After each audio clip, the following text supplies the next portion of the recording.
This book is bananas, but I am absolutely eating it up. I am so intrigued. It has gripped me. Not to speak too soon, but this is giving 5-star feels. This book was insanity, but I loved every second of it. I'm usually not a squeamish person, and I don't mind blood at all, but a couple of these scenes made me viscerally uncomfortable, and it made me think about how I view the world. Hello friends, welcome back. If you are new here, my name is Whitley and we are starting another vlog today, but not just any vlog. I am so excited to announce that it is Winterween, baby. It is the start of Gabby Reed's semi-seasonal readathon. This is one of my favorite readathons to participate in. She hosts a Winterween every winter and a Summerween every summer, obviously, and they are so much fun to participate in. We really just focus on reading horror and thrillers because we wish it was Halloween. Her and her sister always create such adorable graphics, and this year is no different. We have a bingo board that we get to fill out as always, so I will definitely be filling out some of those squares in this video. I also wanted to go over kind of what my plans are and what books I'm going to be reading for which prompts. And with the Goodreads Choice Awards just passing, I thought, let's try to get some 2025 Goodreads Choice Awards nominees in here. I am going to try to do 5 books for each of the 5 prompts, but this readathon is only a week long, so we'll see if I can actually accomplish that. But if not, a lot of these books do count for multiple of the prompts. So let's get into the 5 books that I am hopefully going to be able to fit in this week. The first prompt, as always, is read a book in the dark or at night. For this prompt, I wanted something short, something that I could pick up before bed every night. So for this, I am going to pick up a book of poetry that I've been meaning to read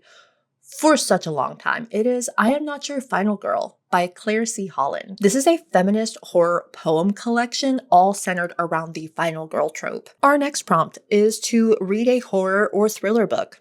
Simple enough. I have another shorty patchorty for this one as well. I have Below by Laurel Hightower. This is a horror novella. It is just over 100 pages. I have read Crossroads by this author and absolutely adored it. Another horror novella about grief. This one is about a woman who is driving in a snowstorm in the mountains of West Virginia. Love a West Virginia reference in my books. You know this. I think she gets in a wreck, or this truck driver gets in a wreck, and she has to decide if she is going to abandon the stranger in this snowstorm. It says, how far would you go to help a stranger? I honestly don't want to know a lot about it. What I know about it is enough to grip me, and the fact that I loved the last Laurel Hightower that I read, yes, sign me up. And it doesn't hurt that it's literally 100 pages. So I should be able to finish this in one night. Prompt number 3 is read a book with red or blood on the cover. For this, I'm going to be reading The Lamb by Lucy Rose. This is about a young woman who lives with her mother in the middle of the woods, and her mother likes to collect what she calls strays. They are these wanderers in the woods that have either gotten lost or have wandered too far and are in search of help. So when they come knocking on this door, her mother brings them in, spoils them, until she decides to devour them. But everything changes when this one stray shows up, and it really changes the entire dynamic of this family. And I think it's going to make our main character realize she needs to get out of this house and out from under the thumb of her mother. I love a family dynamic, especially around mother and daughter, so I'm very excited about this one. The next prompt that we have is read a book with vampires or werewolves or witches or some kind of supernatural being. So for this one, I thought I would pick up Witchcraft for Wayward Girls by Grady Hendrix. I have really enjoyed Grady Hendrix's work in the past, so I knew I really wanted to pick up his latest release, especially because it is so centered around femininity and bodily autonomy. Very much looking forward to that one as well. And lastly, we have something that the last 2 could have fit as well. We have read a 2025 release you never got around to. I'm doing that with a few of these, but for that one, I'm going to go for When the Wolf Comes Home by Nat Cassidy. Like the previous 2 books, a 2025 release that I meant to get to and just never got around to, but I am so excited to get into this one. I actually have already started it, and I will tell you my initial thoughts in just a moment. So if you are interested in any of my thoughts on any of those books or just want to hang out for a week, stick around. I did, like I said, already start When the Wolf Comes Home, and I am, guys, loving this so far. Like, I am so happy to be reading another Nat Cassidy. I just recently finished part 1. I'm about 30% of the way through, and I love Nat Cassidy. Like, I really enjoyed his foreword at the beginning of this. It set such a great tone for the rest of the book, and I'm really glad that I had the information that he provided before going into the story. He says that it is a book about fear and all of these shapes and forms that it takes, and I really feel that so far. So we are following a struggling actress. She's also a waitress, but she comes home one night to find this like terrified, cowering little boy in her bushes who is clearly running from someone or something. I do not want to go into a lot of detail about this because I feel like it has been such a crazy journey so far, and the honestly less you know about the actual plot about this, I think the more enjoyable it is, because I knew absolutely like nothing about this other than it was about this son and his father, and it has just been such a fun ride so far. This young boy has lived such a secluded life with his father, and something leads to him like escaping and running away from home, but this father is not one to be run away from. And we are following this woman, Jess, and this young boy just on the run, and it has been nonstop action, nonstop suspense. It is so fast-paced, and I do not want to put this down. It also has Nat Cassidy's like signature. I mean, I say signature. I've read one book from him, but it has his like gorgeous writing. It is very vivid and detailed, and his characters are outstanding. He does such a great job at really making you care for his characters while being surrounded by these like horrendous atmospheres and monsters, honestly. And it's honestly impressive like how many different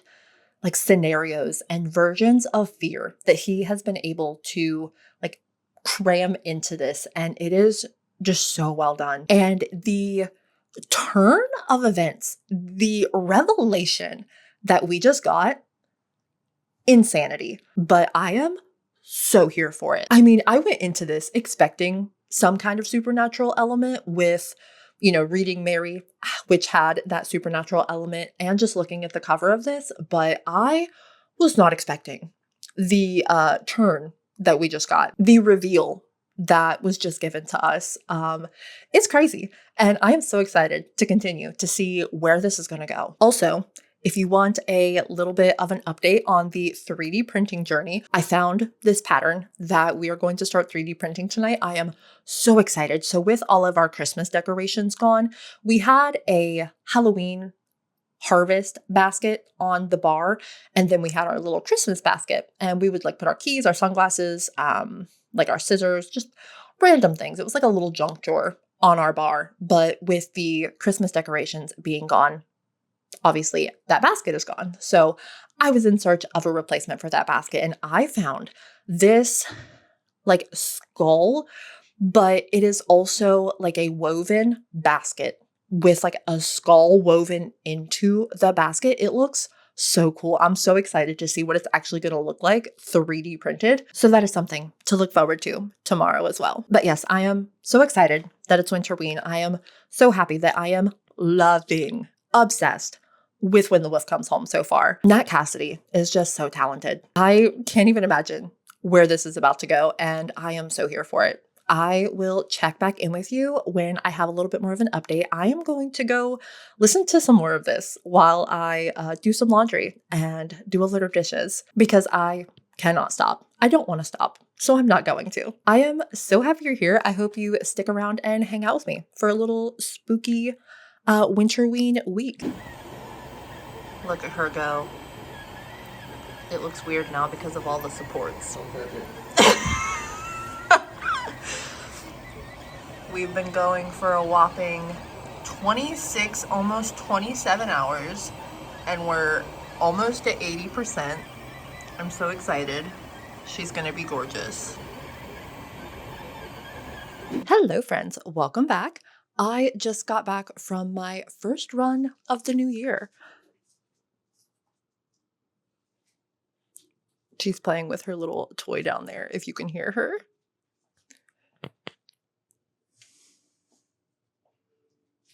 She's adorable.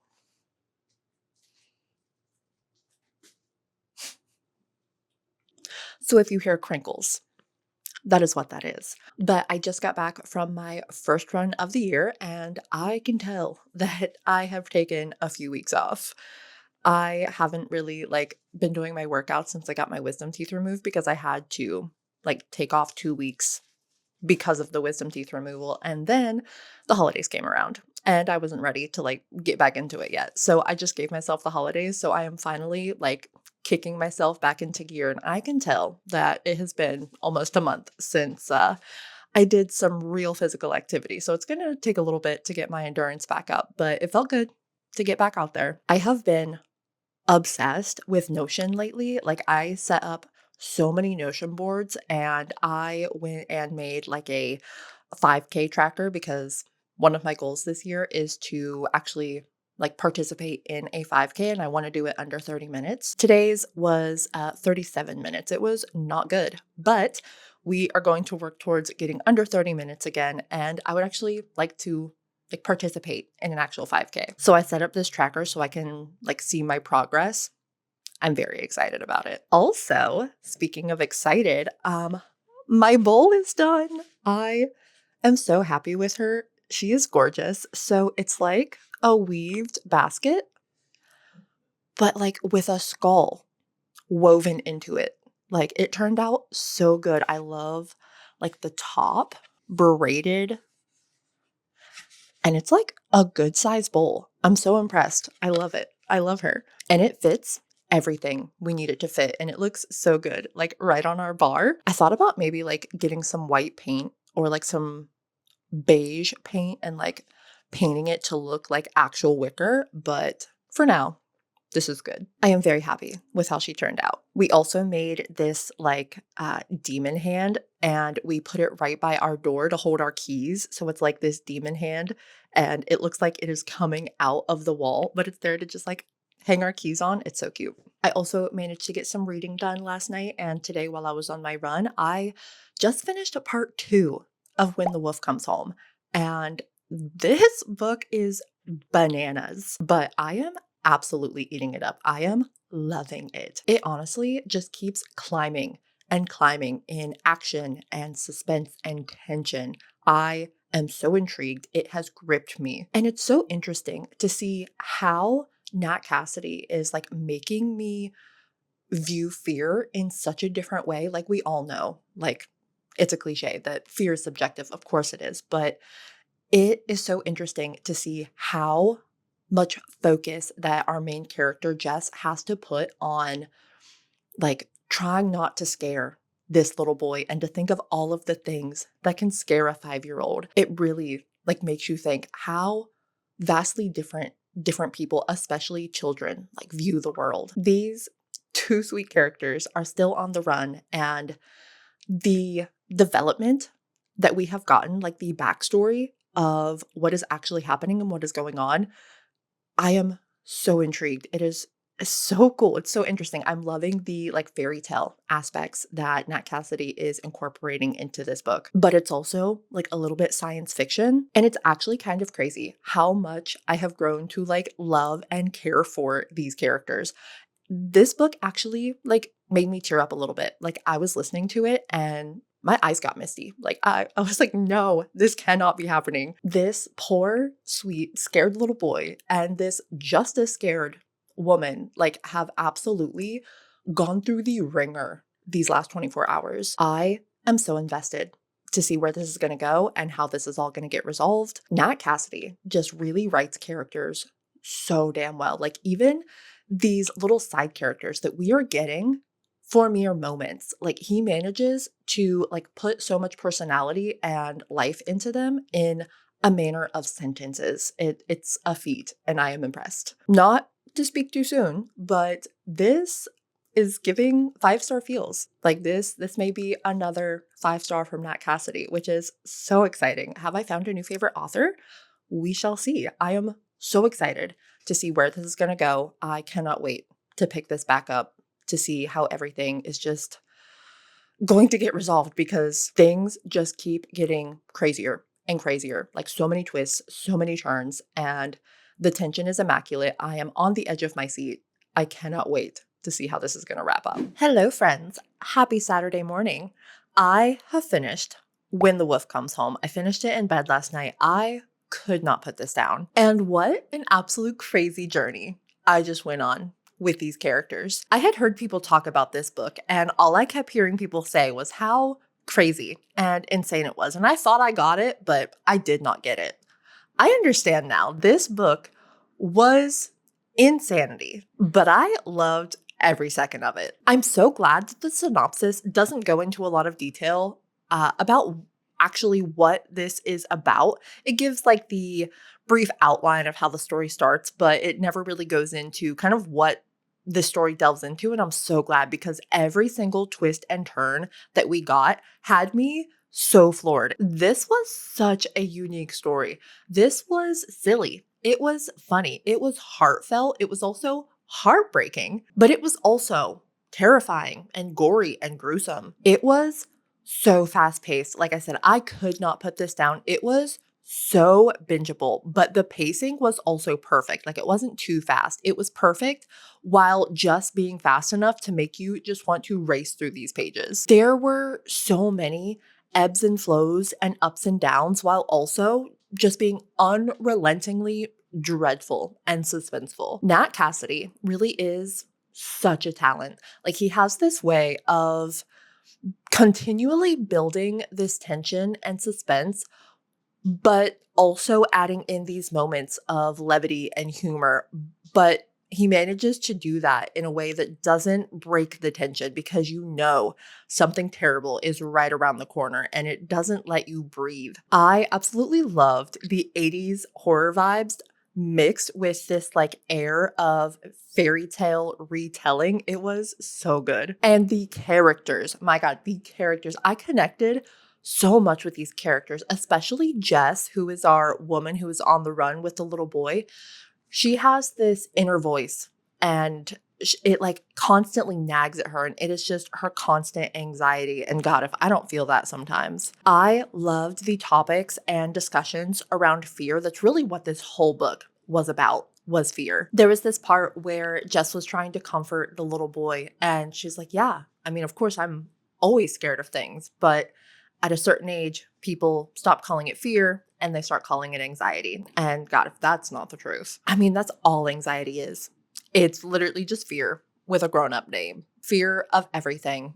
Nonsense everything a lot of the time, but just fear of everything. And this one didn't make me quite as uneasy or startle me as much as Mary did, but it is no less horrifying or haunting. This one may even be more so, because it was just so emotional and a raw terror that these characters were going through. And it just really felt like we were facing these fears along with these characters. And this wreaked just as much havoc on me as Mary did. Oh my gosh. And that ending, my jaw, I had to pick it up off the floor. Like, it is so masterfully done, like so imaginative. This really just had a little bit of everything. Like at its forefront, it is a book about fear, but it is also about grief and guilt and messed up family dynamics. I also really love hearing Nat Cassidy's afterwards.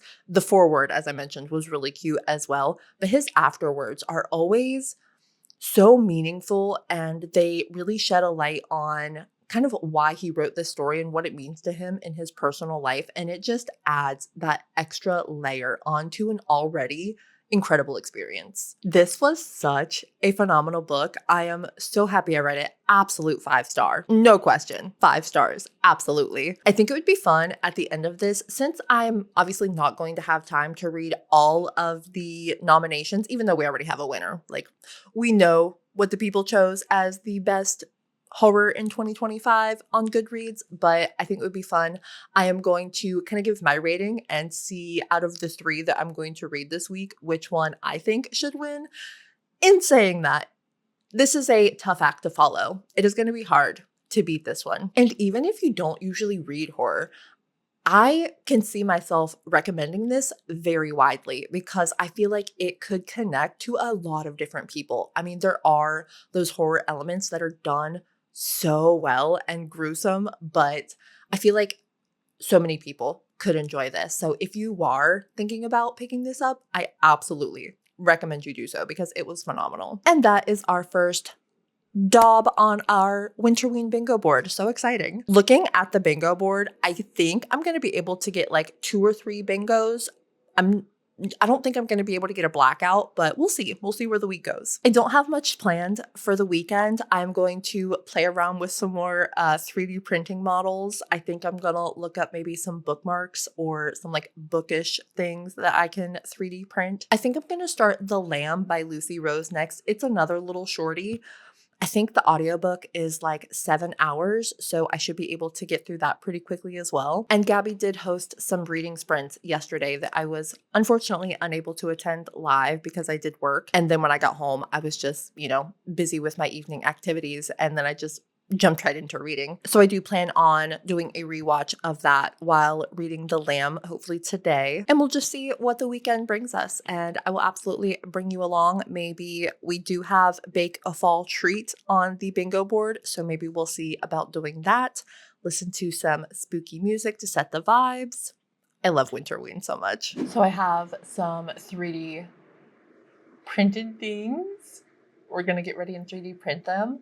I found some bookish things that were super cute. So this bottom, I don't know if you can see my mouse, but this bottom one here, the sword, is a bookmark. And then it's going to stick out of the book and it's going to look like a sword. So cool. This is it's like a thumb thing that I'm going to hold my books open with. And it has like little ears, love. And then this baby, I'm really nervous about how it's going to turn out because it has a bunch of supports, like these blue things are the supports. So I don't know how good quality it's actually going to be when it's done printing. And then this right here is just like this part of this bookmark, but it's not attached because the claws. But the idea is that once it is printed, I'm going to attach these 2 pieces and then these claws are going to stick out of the top of the book. I'm so excited.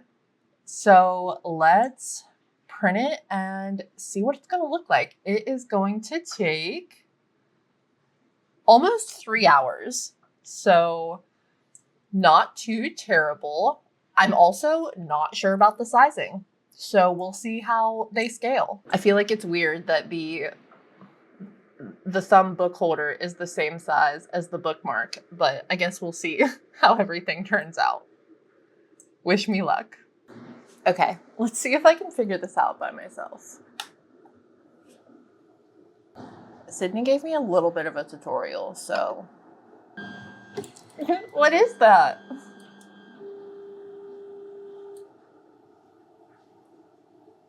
She is not amused. We apparently have to preheat the bed.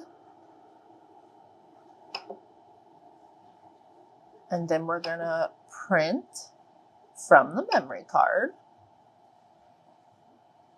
And then once this baby's heated up, I think it's just gonna start printing. Unless I did something wrong, which I guess we'll see. Let's go. Also, we got this like cute little table, and I got this green tablecloth because we got a new rug for Christmas. It's like snakes and forestry. I love it. And I got like green throw pillows. So we're going with a green theme here. So we got a tablecloth, and this finally has a place to sit in our living room now, which is nice. Heating is done.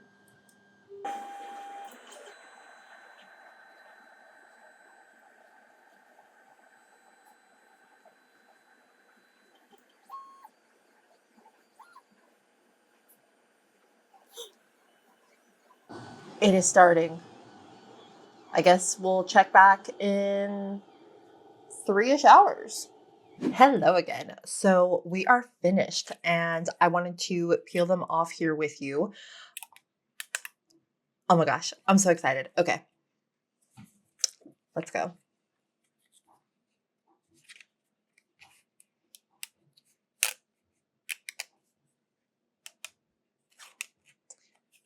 Okay. Some of these are going to have to like have some sanding. I don't know what's happening here, but oh my gosh, look at the claws. Look at the claws. I'm so excited. So right now there's a bunch of like supports. So I'm going to have to like peel those off, but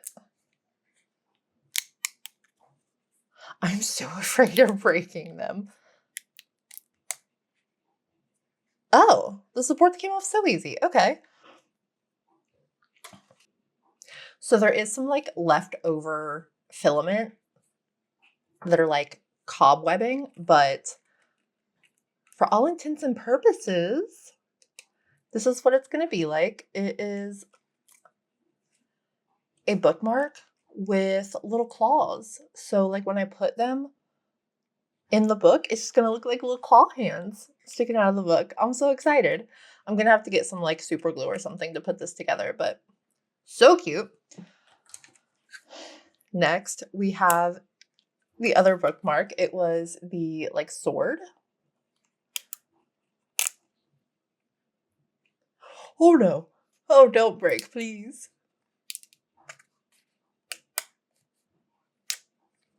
Okay. So cute. It's a little flimsier than I thought it would be. I'm gonna have to be a little careful with it, but very cute. I love her. Very thin, very flimsy. Must be careful. And finally, we have the little book holder opener thingy. I'm so excited. Look how cute it is. She's so cute. So you like put your thumb in it. I don't have a book on me, but you put your thumb in it and then you can like hold your book one-handed. I'm so excited. And while that was printing and while I was, you know, doing some errands around the house, I'm getting some laundry done. I got some dishes done. Did some dusting, sweeping, mopping, all of the fun adult things. I managed to get about halfway through The Lamb by Lucy Rose. It is just okay so far. I'm sad to say I'm a little bored. I'm just not connecting with the characters very much. I just find myself not really caring about what happens to any of them. And I don't know why, but I was not expecting Margot, the protagonist, like the person that we were getting the story from, the daughter, I was not expecting her to be so young. Like when I read the synopsis, I was thinking maybe she would be like, I don't know, 14, 15, you know, a teenager, but this girl's 11. And she is the only perspective that we are getting from, which, I mean, it is kind of interesting seeing the dynamic through her eyes, especially with all of the terrible things that are happening in the household. And she is just so loyal to her mother. She has that childlike, unconditional love, even though she's mentally, emotionally, verbally, physically abusive to Margot and clearly troubled. Margot just loves her to death. And you know, it has only been Margot and her mother all of Margot's life.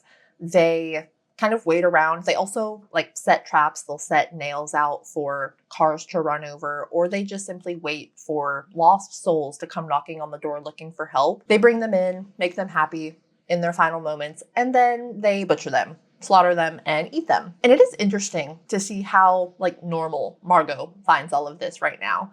I have a feeling that that is not going to last much longer.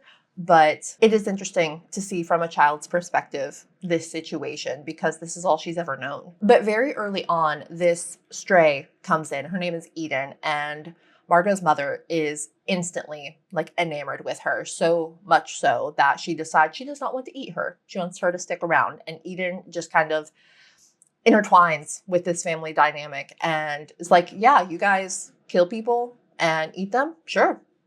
Give me some of that. I'll take some. Count me in. Put me in, coach. But I don't know. There's something I don't know if it's just the fact that she is also troubled like Margot's mom, or if there's something like a little suspicious, a little fishy, about her. I have some theories about her, but I'm not gonna say them just in case they happen to be true. I don't want to give any spoilers, but I don't know. There's just something not quite right about her. I do like the LGBTQ themes in this. I mean, with Margot's mom, I think her name's Ruth, with Ruth and Eden's very romantic relationship. And Margot is having this like bi-lesbian awakening with a girl at school, which is really cute. I think this little girl is ultimately going to be what makes her kind of question her way of life and what her and her mom do. With all that being said though, again, I am just kind of bored. Like, I'm not really interested in anything that's happening. There's not much horror going on other than the clear cannibalism, but I don't know. I'm hoping it gets better. I'm hoping it picks up pace a little bit. It's just really slow at this point. But I got all of my responsibilities done. I got my cleaning done. So as you can probably tell by my attire, I'm going to go for a run. And when I get back, I plan on cozying up, cuddling up on the couch, watching the reading sprints that I missed from yesterday, and reading some more of The Lamb. Really hoping that it does get better, but we'll see. At least it's short, if nothing else. I would really like to finish it tonight, if not tomorrow, because the next book that I want to start for this vlog is very long. It's like 16 hours. So I need to start it like stat. So I still have a lot of reading to do. And I will admit, if you're watching this video and thinking, the timeline isn't quite adding up here, I will admit that I started a day early. I started when the wolf comes home Thursday morning because I knew with everything that I wanted to read, I was going to need an extra day. So that's what I did. But I still have so much to read. So I'm going to go do my run so I can get back, cozy up on the couch, watch some reading sprints from Gabby, Gavin, and Jan. So excited. And continue reading The Lamb.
No. Absolutely not. There's no shot.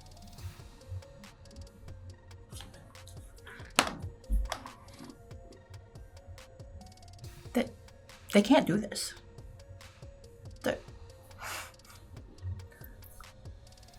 Like, excuse me? No, absolutely not.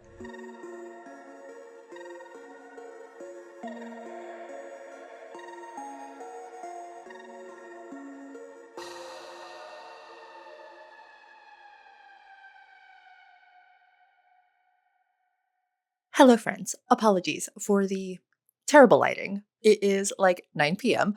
I stayed on sprints with Gabby, Gav, and Jan for a couple hours, and I managed to finish The Lamb. And I am sad to say that it did not get much better. The horror elements definitely did ramp up, especially towards the end. I mean, it got gory, it got disgusting, but I don't know. I never really found myself like drawn into it or connected or really like enjoying the story. I feel like there were a lot of loose ends throughout this story. I just feel like so much of what was happening and what was being told to us had little to no purpose in the story. Like it didn't have any weight to it. I feel like this suffered from a similar issue that I had with The Eyes Are the Best Part, but I did enjoy that one a lot more than this one. I was expecting it to be a little more horror forward.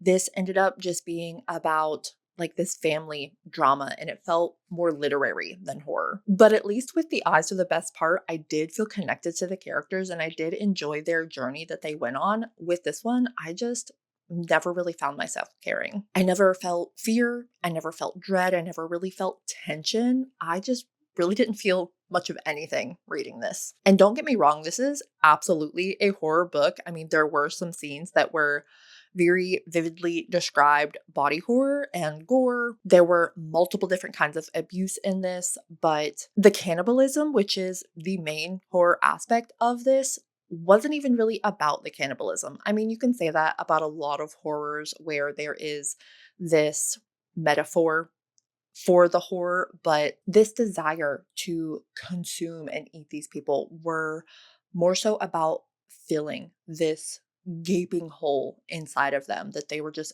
endlessly trying to fill. And I saw a Goodreads comment that like really said it all. They said that they enjoyed more like capitalistic cannibalism versus like domestic cannibalism. And I absolutely agree with that. I feel like when cannibalism is done in the sense of dehumanization and greed and wealth, I feel like I connect with it a lot more.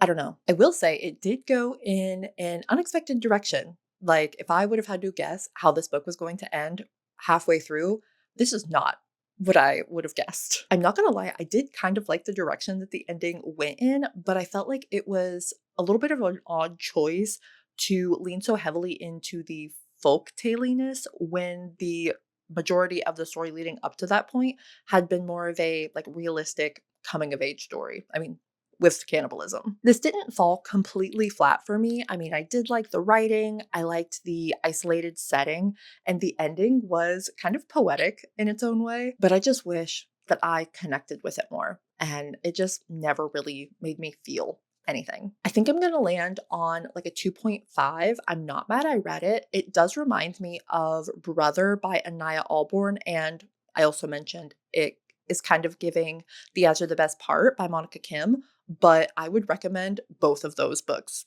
over this one. I will say it was a very quick read. Like I finished this in a day, so can't complain about that. Overall, a very productive and successful day. We got to check 2 more things off the bingo board. Love that. But I'm going to go get ready for bed because I'm an old person and it is almost past my bedtime. I'm not sure what I'm going to start next, but I know that we are going to go play tennis tomorrow. I'm so excited. It's been a few weeks since we've been to play tennis, so I am very excited. But other than that, I don't have much planned. I do have to do some editing tomorrow, and I'll check back in when I decide what I'm going to start next. Hello, friends. Happy Sunday. We unfortunately did not make it to tennis this morning. Sydney wasn't feeling great, so we will start that back up next week. But since I had a free morning, I decided to go check out my local used bookstore, The Book Rack. They had been posting all weekend about so many good books that they got in, so I decided to go and see if they still had any available. Unfortunately, they didn't have the duology that I really wanted that they posted about. It was gone, but I did find some really good books while I was there, so I thought I would give you my little book haul. It was also really nice because I still had most of my gift card that I won on Black Friday, so I got 4 books and spent $2.68. Cannot beat that.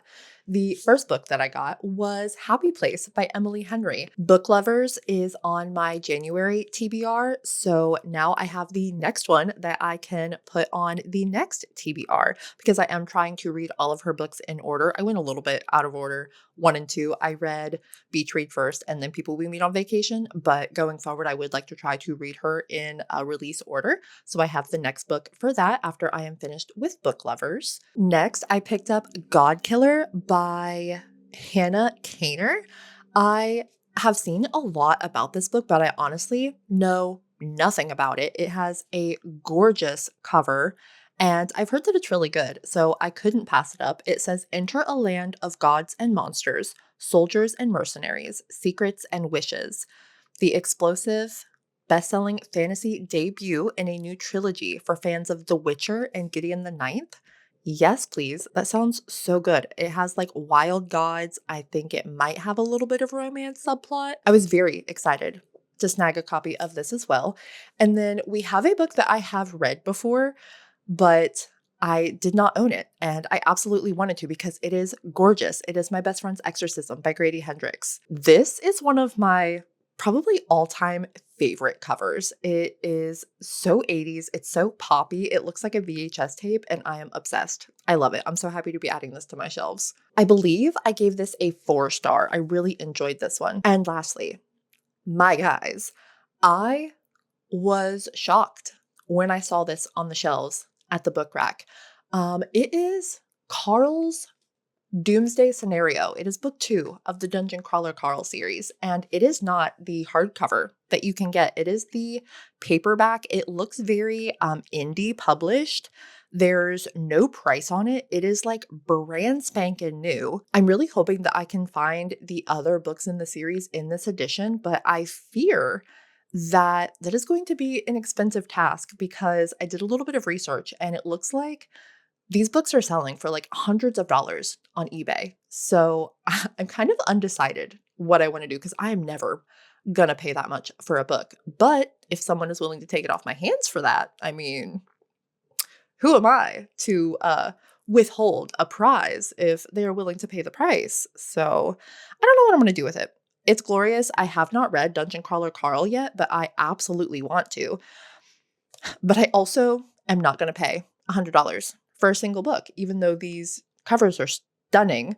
I love the illustration. Apparently, I was reading a little bit about it, and I guess, I'm assuming it's his brother because they have the same last name, does the artwork for these books, which is so cool. But the person that checked me out was like, yeah, I was absolutely shocked when I saw this hit the shelves. Like, you got an absolute steal. I was like, I know. Like, I was shocked as well when I saw this, so I could not leave without it. I think this alone was worth the trip. I was so happy. I had such a good little book shopping trip. I don't have a book update for you. Unfortunately, I did start Witchcraft for Wayward Girls on the way to the book rack. I got about a chapter and a half in, so I don't have many thoughts yet. I am liking it so far, but once I get a little bit further of the way in, I will let you know. Let me see exactly where I'm at. Yeah, I knew I didn't get very far in. I am 45 minutes in. I'm 4%. I'm in chapter 2. I'm about halfway through chapter 2. And I'm really liking it so far. So we'll see how that goes. I will check back in when I get a little bit further in and kind of get my bearings and know what it's about. So it's been a pretty lazy Sunday. We did some grocery shopping. I've been doing a lot of editing, but I'm taking a break from editing. I'm going to go have some dinner and then maybe go to the gym and get my steps in and listen to some more of Witchcraft for Wayward Girls.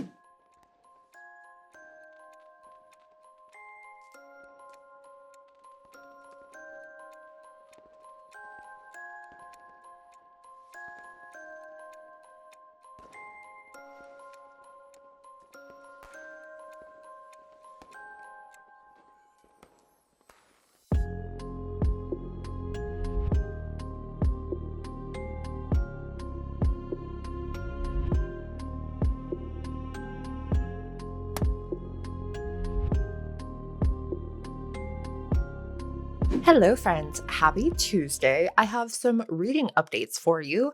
I did manage to finish over the last couple of nights I Am Not Your Final Girl by Claire C. Holland. It was only 92 pages, and that is of poetry, so it was a very quick read. Every poem was from the perspective of a famous final girl or just a woman in horror cinema, and I really enjoyed it. I absolutely loved the idea of this poetry steeped in feminine themes of rage, oppression, expectations, all from the lens of these female horror icons. A few of them really did hit. I really liked a lot of these, but I think the fact that I didn't know most of these movies that the source material was coming from did hinder my experience and my enjoyment just a little bit. They're all universally understandable, even if you haven't seen the movie, but I feel like it would have been more enjoyable and I would have understood those little nuanced references and enjoyed it a little bit more if I would have known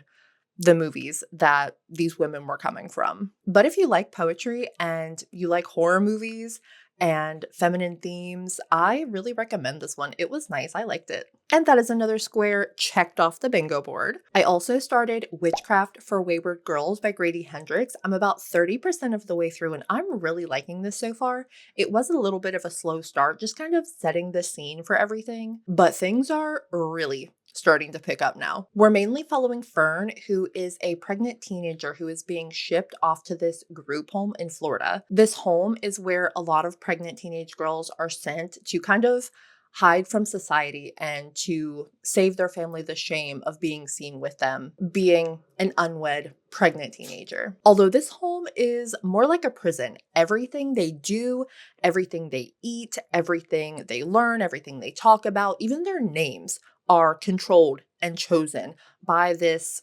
cult-like leader that owns this home. She has a few trusted colleagues that work for her, like she has a cook, she has a cleaner, she has a doctor, she has a social worker, like there are other people there, but they are all like this really close-knit culty family with these 12 young girls under their care. And we're really just getting to know all of these girls at first, and it is kind of hard trying to like keep track of everybody with so many girls, but we're mainly starting to focus on our main four. So it is getting easier to distinguish them apart, especially since we're getting to know them a little bit more. And Grady Hendrix just does such a good job at like the dichotomy of the situation. Like at first I was on Fern's side with being like, oh, this place isn't too bad. You know, you're going to go here. You're just going to stay here for a little bit. You're going to have your baby. You're going to give it up for adoption. And then you get to go home like nothing ever happened. But these girls are being treated more like cattle than like people. These poor girls really have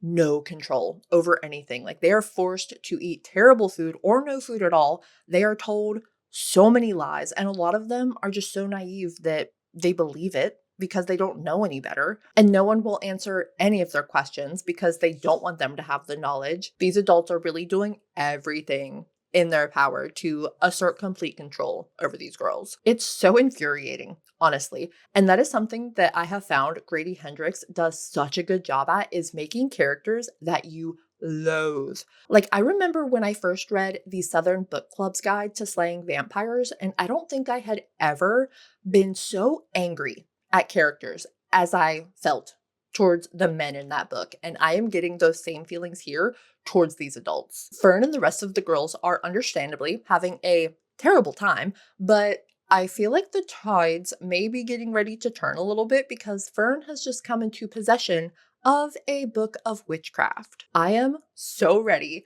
for these girls to go absolutely feral on these adults. I am feeling so much for these girls. Like just thinking about being in a situation like that, not only are you dealing with being a teenager, but you got pregnant, whether you were taken advantage of or you loved the person, that's still a really tough place to be in. And it's the 70s. So like everyone is looking down on you. It's just really easy to empathize with these girls. And not only are we getting the real life horrors of all of that, but there have also been a couple of scenes that were absolutely like gory, disgusting, gross. I'm usually not a squeamish person and I don't mind blood at all, but a couple of these scenes made me like viscerally uncomfortable. Grady Hendrix is so good at giving his readers the heebie-jeebies because, man, a couple of these scenes were intense. Again, it was a little bit of a slow start, but I'm really liking it so far. I'm not sure where the witchcraft aspect is going to go, and I'm so intrigued. I don't know if it's going to be the like feminine empowerment that witchcraft can bring, or if it's going to be like, be careful what you wish for because everything comes with a price, or a little bit of both. I'm here for either. I'm here for whatever Grady Hendrix is going to give me. I'm excited to see where this is going to go. Deep in the night, fear takes its hold. The darkness creeps, the story unfolds. Lost in the maze of a twisted mind, haunted by shadows, even me blind. Haunted by shadows deep. Hello, friends. Happy Thursday. Thank you for coming to my meeting held on my office floor. Why am I sitting on the floor? I don't know. Seemed like a good idea. Anyway, I have a reading update for you. I'm about 60% of the way through Witchcraft for Wayward Girls, and I'm really enjoying it. And I honestly should have known the direction that the like witchcraft was going to take, knowing Grady Hendrix. I mean, I've read a Grady Hendrix novel before. I know how this goes, but I don't know. I'm really enjoying the witchcraft in here. I'm really liking the librarian and like the head honcho witch. She has this duality to her, you know, she has this like very sweet side, but then she can also turn into the big bad witch. And I admit, I fear for our girls.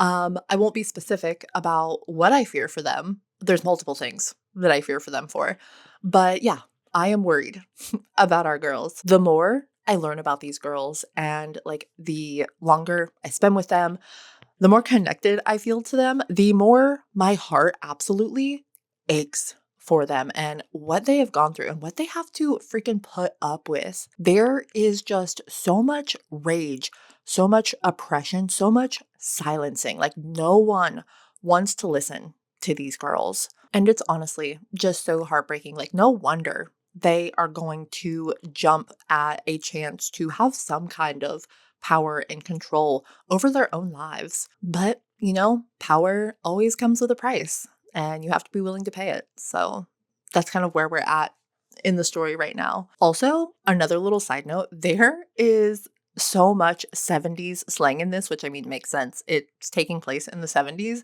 but it's just kind of a lot to get used to. It took me a couple instances of them using it to be like, what the hell is bread? And why are they talking about it so much? Like, obviously it's not bread. And like, idiot, it's money. But it's just like little things like that, like little 70s slang that is, I mean, naturally incorporated. It's just like something I'm not used to hearing. So it did take a little bit of getting used to, but I am really liking it. It's still not super fast paced. Like it is still slow at parts. I mean, the more, like I said, the more we do get connected with the girls, the more it's kind of luring me in, but it's also, I wouldn't call myself hooked, but I am liking it.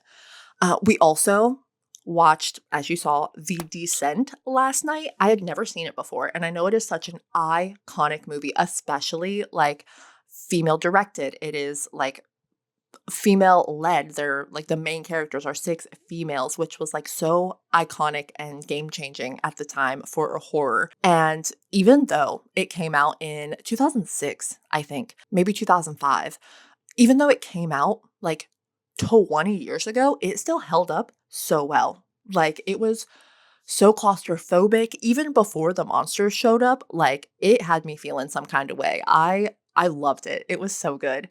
And there's apparently like an alternate ending versus the American ending and the UK ending. And I watched both endings. And I'm not going to lie, I think I kind of prefer the UK ending, even though it is a little darker.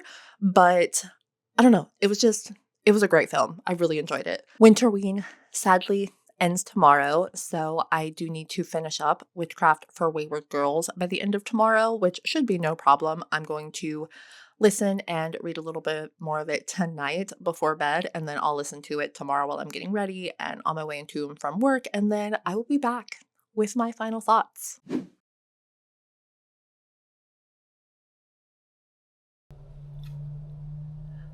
Okay, so I didn't realize that this book had an introduction.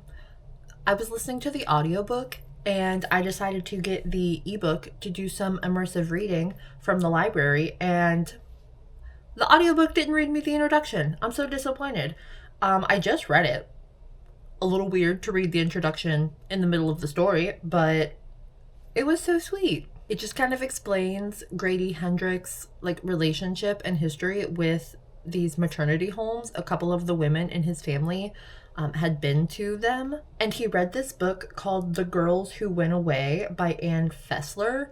And I guess it also involved these maternity homes, and these women were being treated very cruelly, and that mixed with the history of his family. That's why he decided to write this book. And he just goes on to emphasize how these girls, no matter what their circumstances were, not any specific girls, just girls all over the world, are blamed for getting pregnant, no matter the circumstance. And I mean, instead of giving them like sympathy and empathy, we just give them blame and shame. God, it's so sad. And he goes on to say, like, he met so many women in his touring of this book, and like none of them were like neurotic or sick or criminals. You know, they were just humans that deserved empathy and kindness.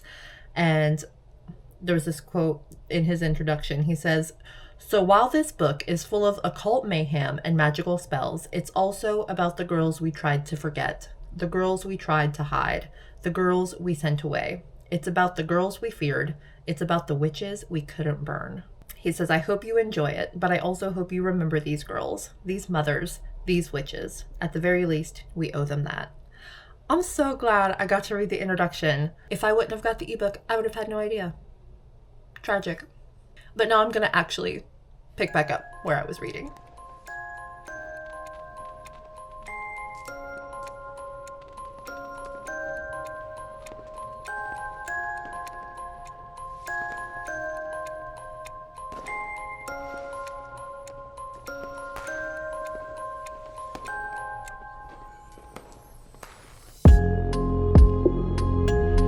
Hello, friends. Happy Friday and happy end to Winterween. It was such a good, fun week. I did finish Witchcraft for Wayward Girls by Grady Hendrix, and it was such a beautiful story. Like, there were some disgusting and gruesome and gory and really infuriating parts, but the emotional journey that we go on with these characters, with these girls, was such a beautiful journey. This is the kind of book that really makes you think about and reflect how much has changed since the 70s, and unfortunately how much hasn't changed when it comes to women's rights and how society views women. And it honestly made me think about like how I view the world as well. Like, I'm guilty of like blaming and shaming, but God, the world would be such a better place if everyone just led with kindness and empathy. It did take me a little while to get into this one, but once we really started connecting and focusing on our four main girls, and once we meet the librarian and kind of get her story, it really started to connect with me a lot more, and I did enjoy it a lot more after that. I really loved the magic and the witchcraft in this. It felt so real, like it felt so steeped in reality, like something that you could go out and learn, although probably not an advisable thing to do. But honestly, the real magic and the real heart in this book is the relationships and the connections and the bonds that these women make with each other, the sisterhood that forms between them. Their dialogue and their relationships and the care, the absolute fear for their well-beings is really what like keeps you hooked and drives the story forward, even though the like witchcraft conflict is a decent conflict, but I feel like it is more character driven. That is what drives the story forward. There were some descriptions and scenes in this that kind of felt like, I love Stephen King, but it did kind of remind me of Stephen King's writing where it is a little bit long-winded. And maybe it's just the audiobook because I did listen to this